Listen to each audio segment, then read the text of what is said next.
Namo Bhagavate Vasudevaya. Om Namo Bhagavate Vasudevaya. March 18th, 2014, in Vrindavan, India, reading from Srimad Bhagavatam, Canto 5, Chapter 4, The Characteristics of Rishabdev, Text 10 to 13. So we'll just read the translation for 10, 11, 12, and then we'll read the Sanskrit for 13, although it's in prose. So text 10, this is about the sons of Rishabdev. So he had 100 sons. This is a basic description of the 100 sons. Text 10. Following Bharat, there were 99 other sons. Among these were 9 elderly sons named Kushavarta, Ilavarta, Brahmavarta, Malaya, Ketu, Bhadrasena, Indrasprik, Vidarbha, and Kitata. Text 11 to 12.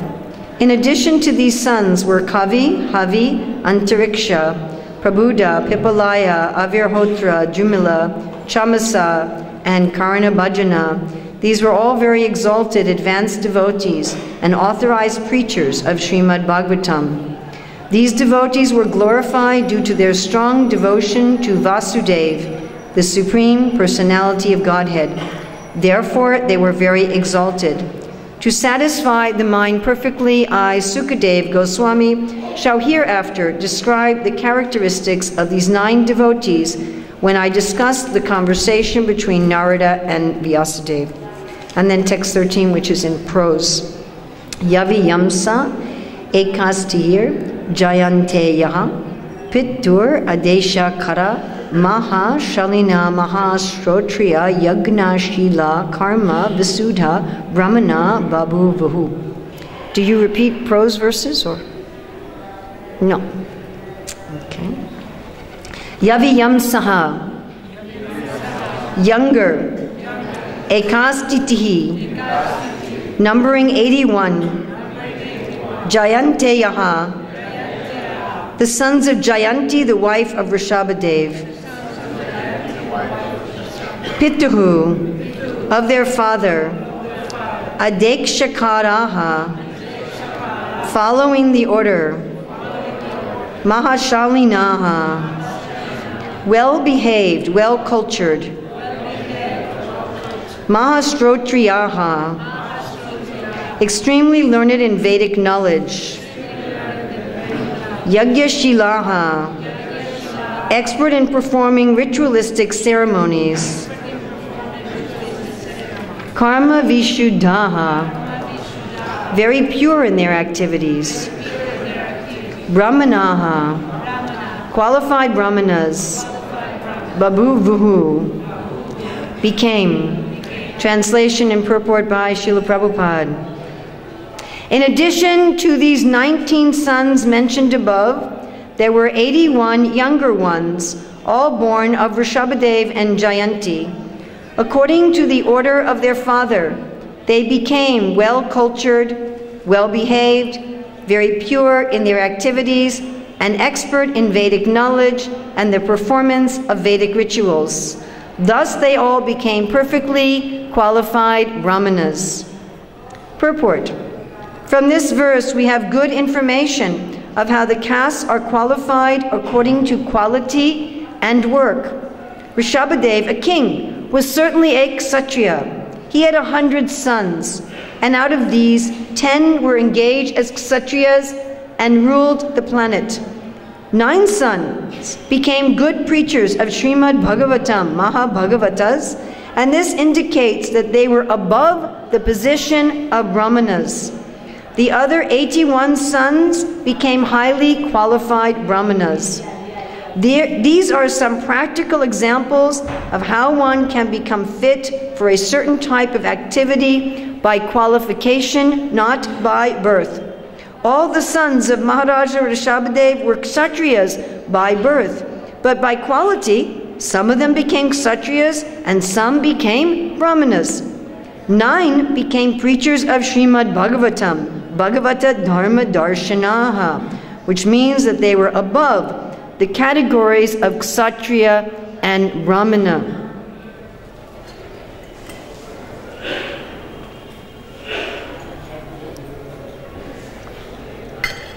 So we know anything, we're going to identify anything, we do it by its qualities and function. Chatur varna maya sristam guna karma vivagasaha. Guna and karma. And qualities leads to activities. The qualities that something has indicates its function. And if we can't tell the qualities of something, we don't understand what is its function, what is our relationship, how do we behave.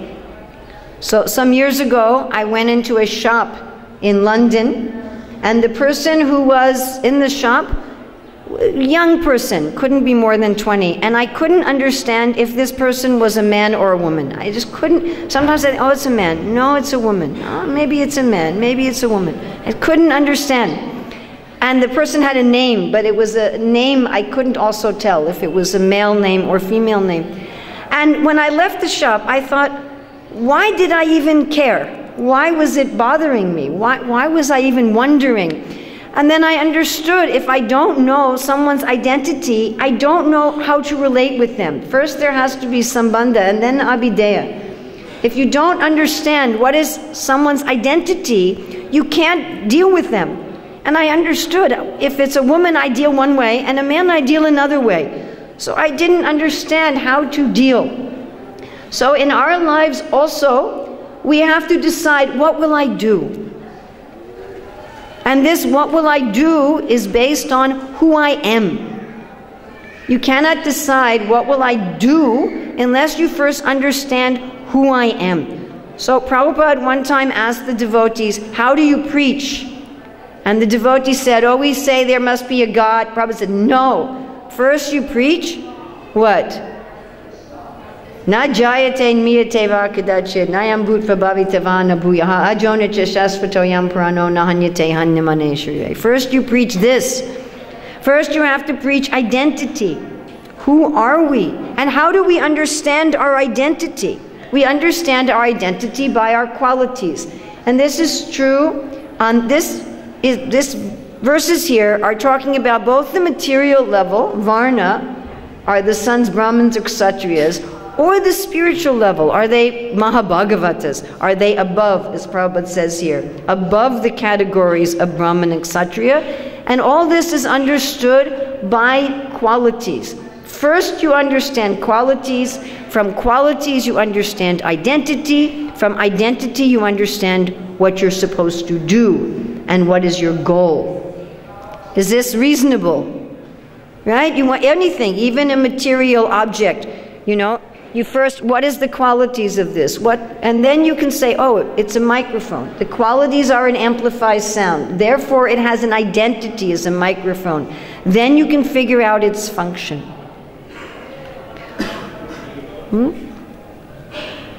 So, first we're going to look at the spiritual, and then we're going to look at the material.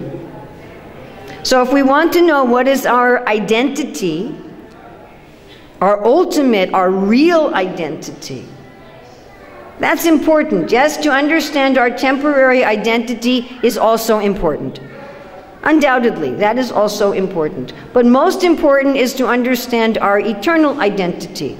Because temporary identity may be very temporary.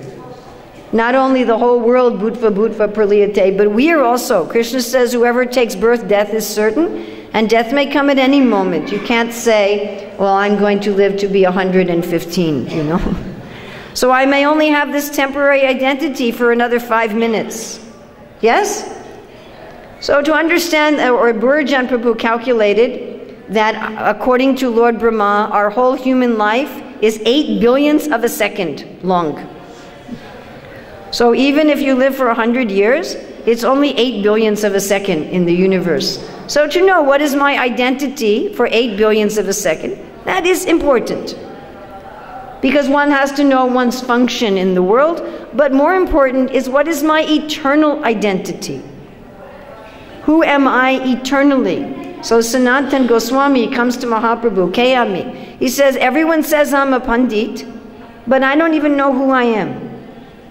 If I don't know who I am, I can't understand what to do. So what are our qualities that we can understand who I am? So all of us want eternal life, yes? But we don't want eternal life like some 500-year-old person in a wheelchair, you know, with a cane. And we don't want life like that. We want to live forever in youth and health. Yes, is this a fact? Anyone here want to be sick? Anybody? No. Anybody want to be disabled? No. So we want to live a vibrant life. This is one of our qualities, and this is one of the qualities of everyone. It's not only that Urmila thinks like this. Everybody thinks like this. Even the little insects, even the little ant, if they think you'll step on them, they become frightened and they go away. I want to live. I want to live. So that is one of our qualities. Another one of our qualities is we want to understand. We are very curious. If you want to motivate people, give them a mystery to unfold. And then they'll be very motivated. They'll be very interesting. We always want to understand. We want to know. We don't like being in ignorance. It's very frustrating to us that our senses are so limited that I cannot see anything clearly. It's very limited, very frustrating. We want to understand, and we want to be happy. Everybody wants to be happy. All the advertisements, you know, you buy this toothpaste, you buy this life insurance, and you will be happy. Nobody's advertising, you know, buy this toothpaste and you will become unhappy.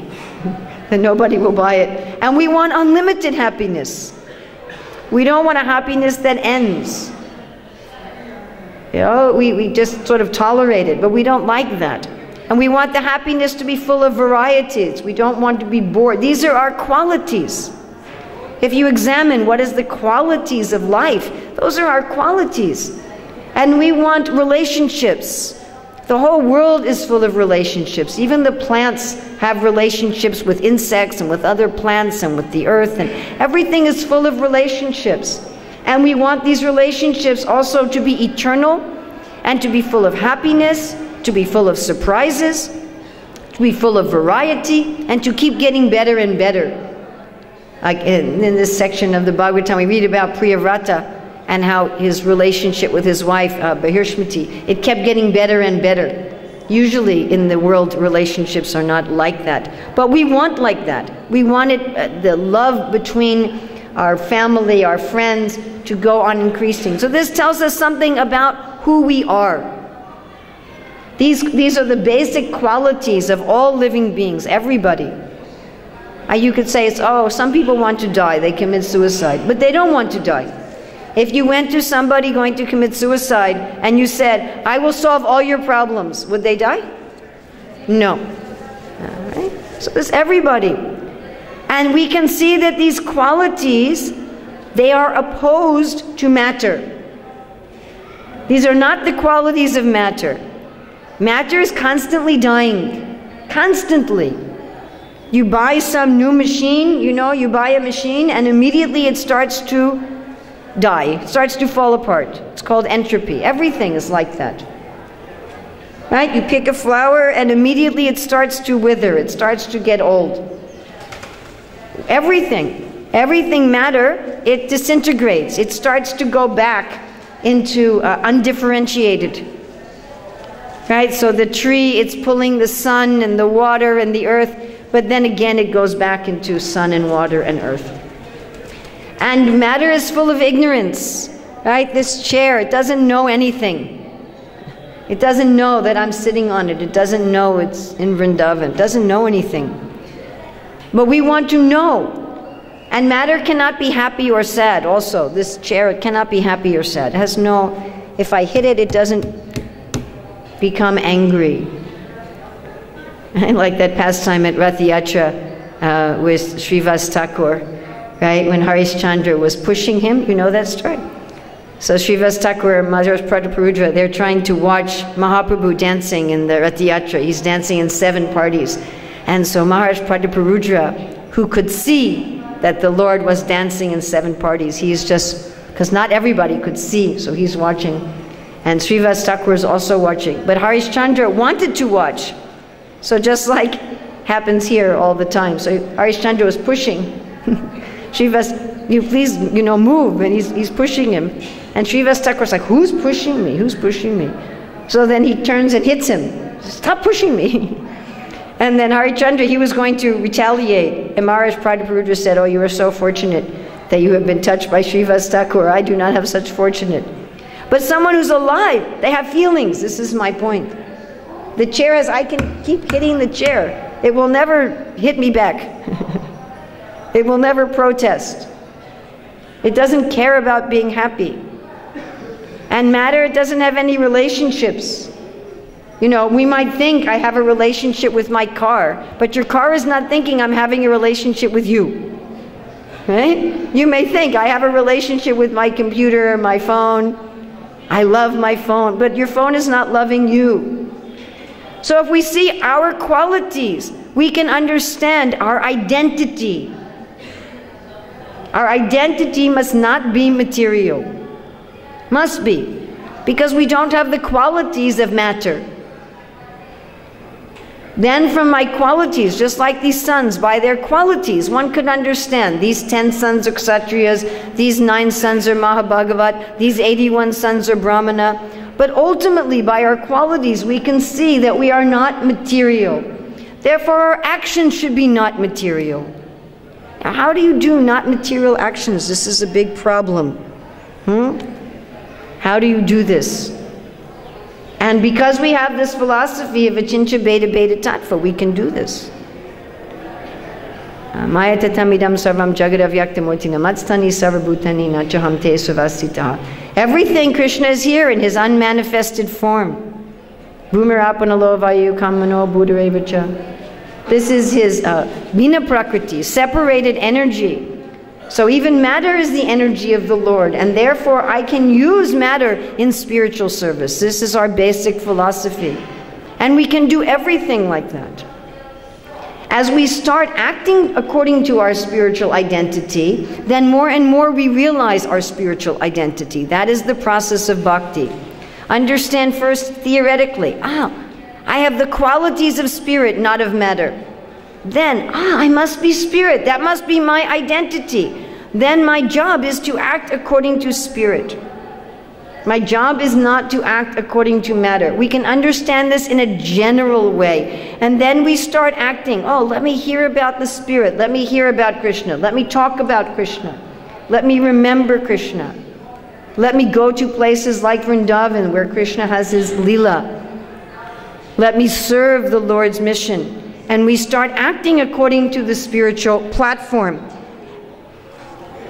Now, not only do we see that we have the qualities of spirit, but we can also see some other aspect of our identity. We talked about Satchidananda and Rasa, but we didn't talk about something else that is also part of our qualities, if I want to know who am I. So how do we find the greatest happiness? This is a great mystery. So materialistic people like Darwin, they say you find the greatest happiness by taking from others and exploiting others. Struggle for survival. Bhagavatam also says one living entity is food for another. So there may be this idea that I become happy by taking. Just like now in this very materialistic world, we have a global culture of materialism all over the world. And it doesn't matter whether you're in America or you are in France or you are in China, and we have to say, or in India.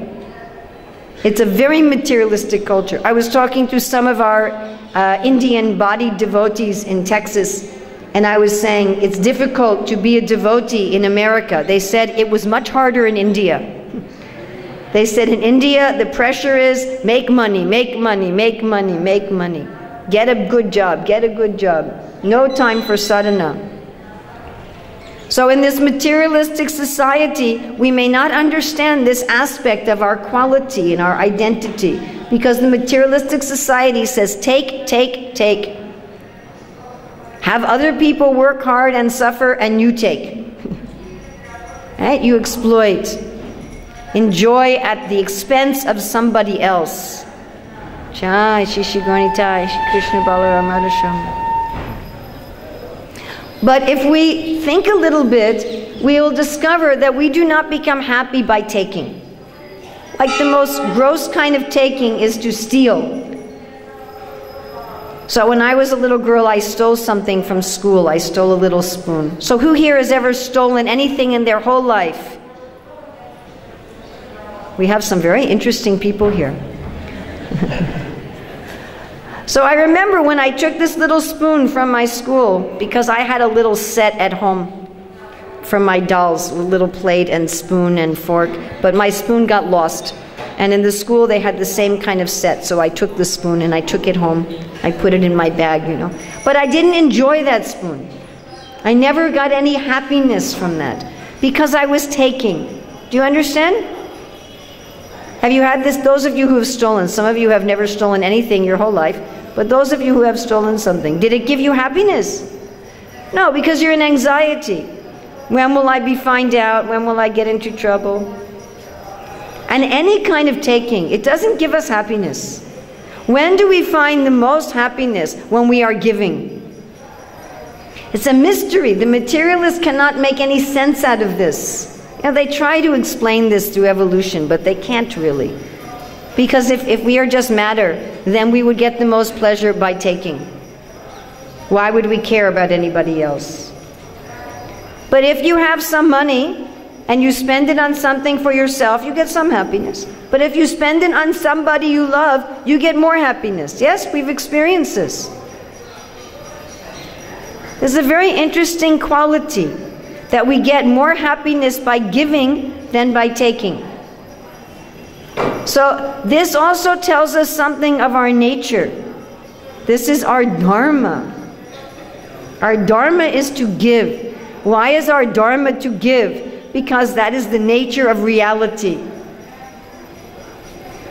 Sarvagatam Brahma Nitya Yagya Pratistitam. God is everywhere.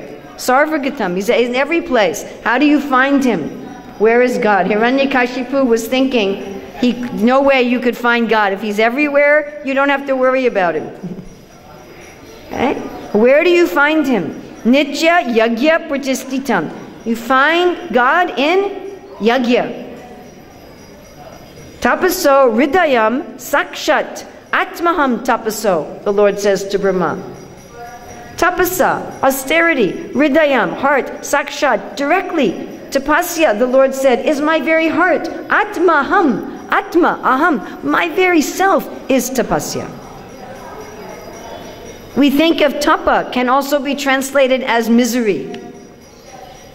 But when you do sacrifice and austerity out of love, you become happy. In fact, there is no meaning to love without sacrifice. It doesn't mean anything. If you say, I love you, but you will not sacrifice, there's no love. We have all had friends who said, oh, I love you, you are my friend, but then they will not sacrifice for us. We've had this experience. Yes. And then we can understand, oh, it's not my friend. As soon as there's need of sacrifice, they are gone. We call this in English, fair weather friend. I am your friend when it's nice for me. When it's not nice for me, I am gone. So in order to have this happiness we are seeking, in order to have these relationships, we give. And who is the supreme giver? Krishna. Now Krishna is giving light and heat and food, and even to the criminals, Krishna is giving everything. So engaging in the activities of spirit means in the mood of a giver. Not like the Brahmavadis. The Brahmavadis also understand, by my qualities, I am spirit, and I should engage in activities of spirit. They also agree with us on that level, but they do not see that our qualities are also that of giving. That is where we find the happiness. So if we want to have the activities of spirit, not only do we hear, but we hear as a servant to give pleasure to Krishna. We chant as a servant to give pleasure to Krishna. We remember to give pleasure to Krishna. We serve to give pleasure to Krishna. We serve the lotus feet of the Lord, going on parikram, serving the devotees, worshipping Tulsi, to give pleasure to Krishna. We become Krishna's friend and surrender everything to give pleasure to Krishna. We offer worship to give pleasure to Krishna. The essence of spiritual activities is anya bilasita sunyam jnana karma anavritam anukulena krishna anushilanam bhakti uttamam. And what is the most important word there? That we could debate, I think. But we'll say anukulena. To please Krishna. To please Krishna. This is our quality. We want to please someone. You see this quality even in a very young child or a very young animal. Do you know that very young animals, animal trainers, if they want to train animals, they cannot use punishment with very young animals. Did you know that? It will not work. If they want to use punishment, they want to beat the animal, they have to wait till it's a little grown up. The young animal will not respond to punishment. But the young animal will respond to affection. Isn't that interesting? A young animal will try to please. Just like the little child will try to please. We are actually, this is our quality. We want to please someone. Obedience, okay, but we were more interested in pleasing someone than in obeying someone, yes? So if we understand my qualities are spiritual and not just spiritual, my qualities are a giver, a servant, then my identity is as a servant. And then my activity should be to please my source. To please whom? To please everybody? Can you please everybody? Independent of Krishna, is that possible? Can you perfectly please your mother? Anybody here, 100%? Can you please your mother? 100%. Your father, can you please 100%? If you have your wife, husband, can you please 100%? It's not possible. I always give the example, the wife, on Monday she makes lasagna and the husband says, "Oh, thank you, you have made lasagna." And she thinks, "Oh, this is how to please him." So Tuesday she makes lasagna and then he says, 2 days in a row. You cannot perfectly please everybody independent of Krishna. But you can perfectly please Krishna. Patram pushpam palam tvayam yo me bhakti prayachati. Tanaham bhakti paritam ashnami prayatatma. Very simple to please Krishna. Just a little water. Huh? And Krishna is pleased. You don't have to make all these gorgeous flowers. I mean, if you have the money, you should make the gorgeous flowers and not just give water. But if we take everything we're doing, is Krishna pleased? Is Krishna pleased? Is Krishna pleased? Is Krishna pleased? All the time, everything. Everything. When we're brushing our teeth, when we're washing our clothes, if we have a job, if we have a family, whatever we're doing, is Krishna pleased? Is Krishna pleased? That is then my dharma, according to my identity. And of course, if we act that way, then what will happen is our understanding of our identity will become more and more and more specific. Because we are not all just spirit and servants, but we are all individuals. As Krishna said, never was there a time when you did not exist, nor I, nor all these kings, nor in the future will we cease to be. We are eternal persons. We are eternal persons. We have always been a person. Person means personality. You cannot be a person without personality. There are some philosophers of the Vedas who says, yes, we are persons, just that we are distinct from one another. But we also have personality. So it's not just that we are a servant. It's we are a very specific servant. Sanatana Goswami says in his commentary in the 10th canto, chapter 14, I can't remember the verse, I think it's 53. He says that the Lord has unlimited qualities and unlimited jivas, and each jiva is attracted by a particular quality of the Lord. Each of us has our individual service that we offer to Krishna, and only we offer and nobody else offers. We have our individual relationship, like we read when Krishna expands as the cowherd boys. They all had individual characteristics. Certain things they like, certain things they don't like. They had their favorite colors. They have their favorite food. Right? Mahaprabhu, when he's serving prasadam, he's giving everyone their favorite food. So as we start thinking, Krishna, are you pleased?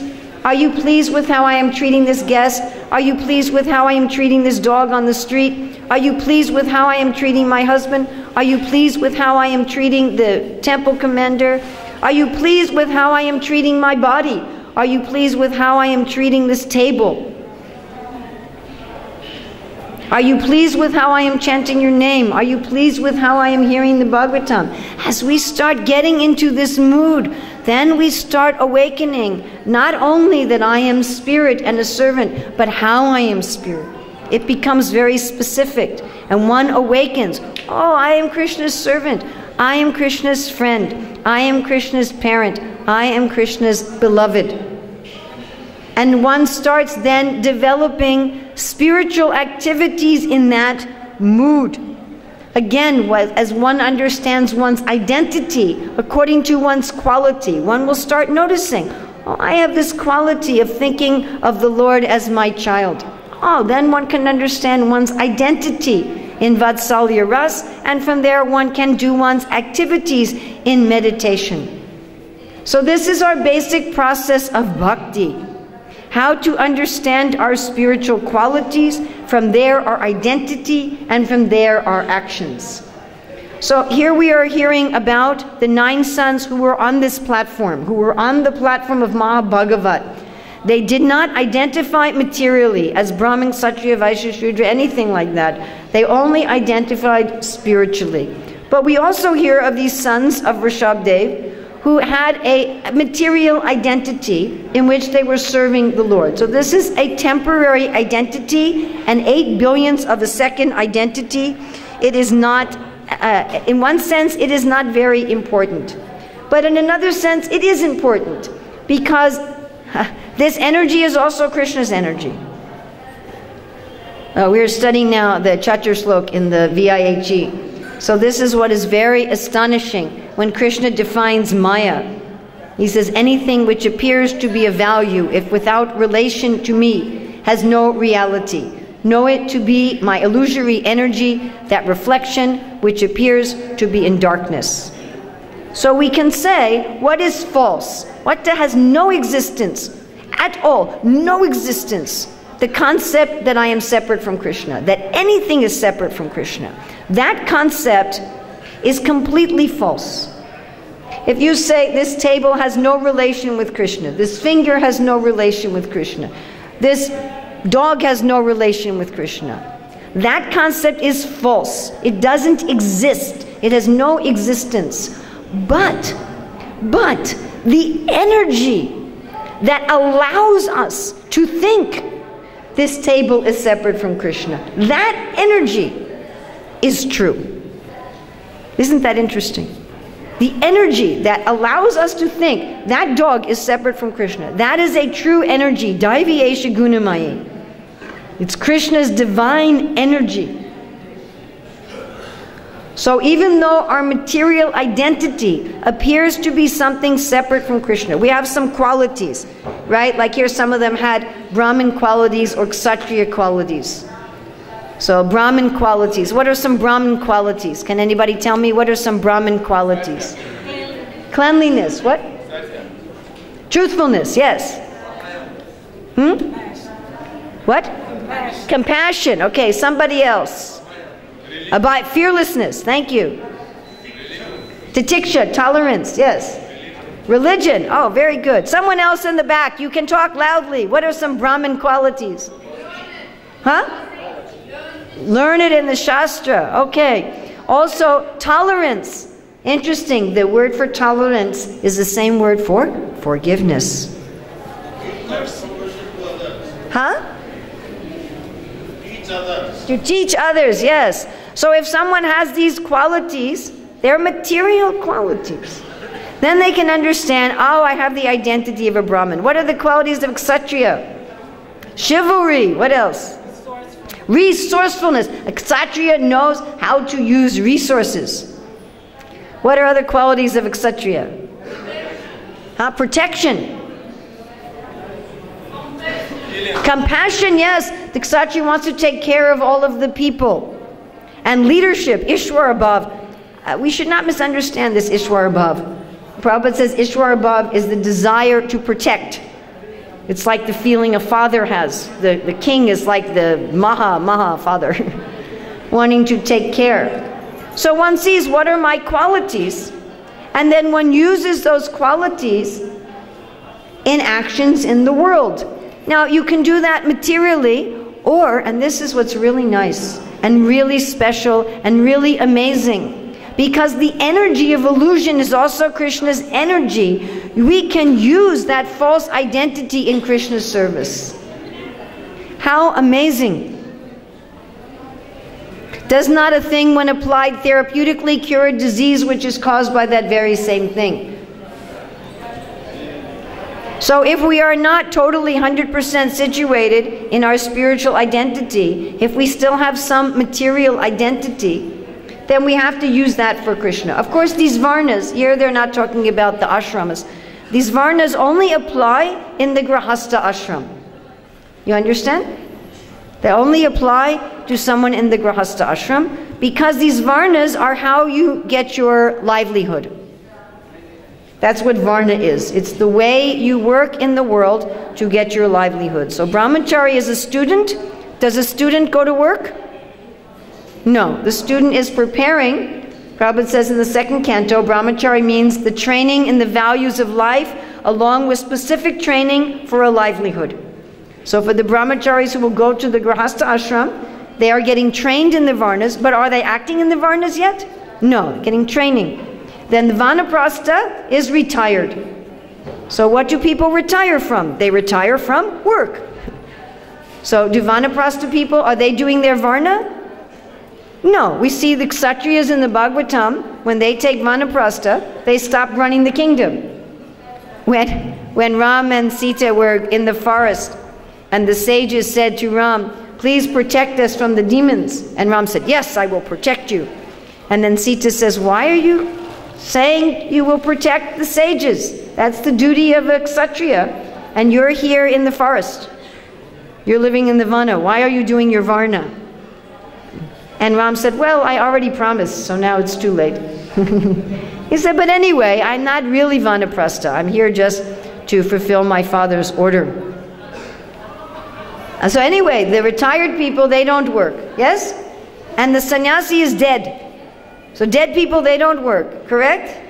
Right? So students, retired, dead people, they don't go to work.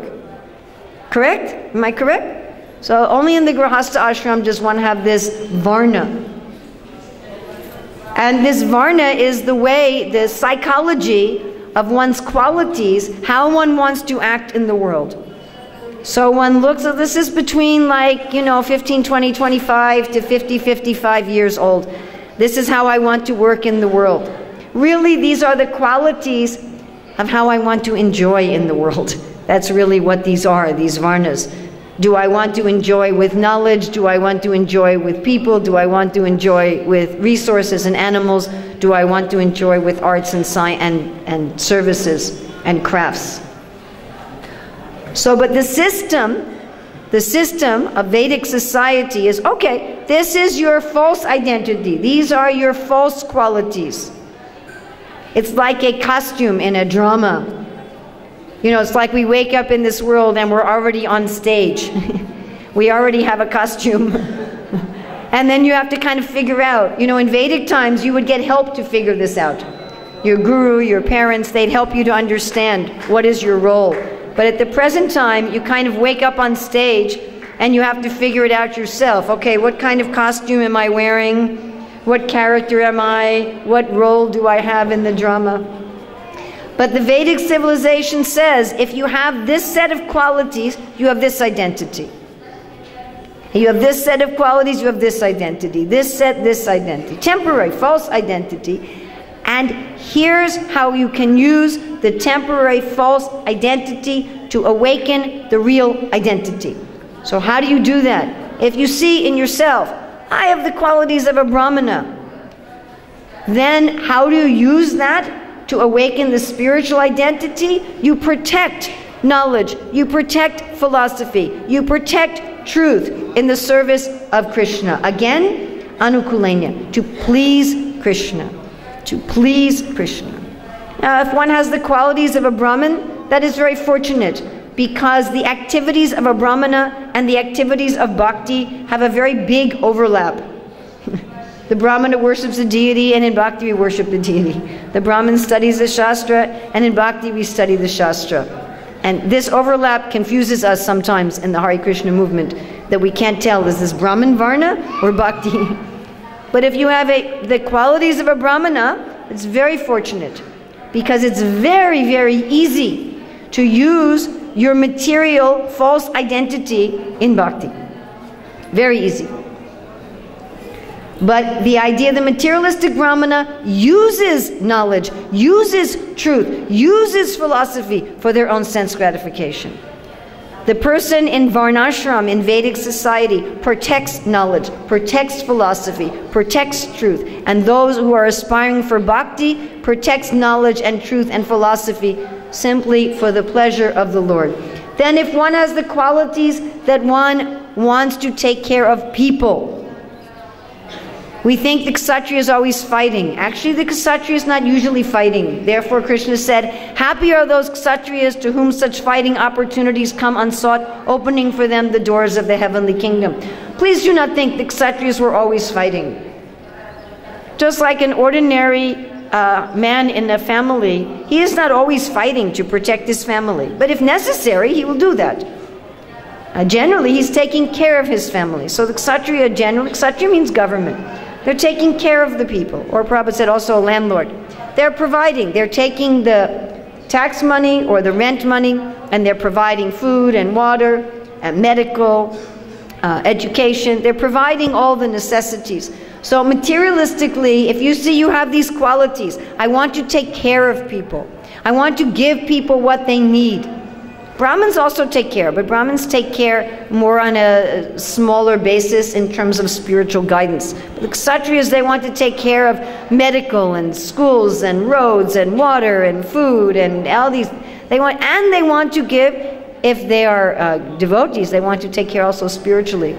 So the materialistic Kshatriya is thinking, I will take care of all these people so they will glorify me. And they will respect me, and I will get to live in a big palace, and I'll be a big person. And after I die, they will put a big statue of me at the top of the mountain. Father of the country. We saw this in South Africa with Mandela. We saw at the top of the mountain, big statue, Father of the country, looking out on the city. So this is what a materialistic Kshatriya wants. Now one who wants to engage in bhakti, if they see they have these qualities, then they say, I will take care of people to please Krishna. I will take care of people to please Krishna. I will give people education and food and water and shelter and care and guidance and everything. So Krishna will smile, and I will give them these things in such a way that they will engage in yajna, because the Vedic Kshatriyas engage all the population in yajna. Of course, we are engaging everybody in Hare Krishna, Krishna Krishna, Hare Hare, Hare Rama, Rama Rama, Hare Hare. And if you see that your nature is that you want to generate wealth, because the Brahmins and Kshatriyas and Shudras, they don't generate wealth. If you want to generate wealth, and if you're interested in natural resources and animals, if you understand I have these qualities, then you understand my identity as a Vaishya. So the materialistic Vaishya, they want to take as much from the natural resources and the animals as they can. And in the modern day, they cheat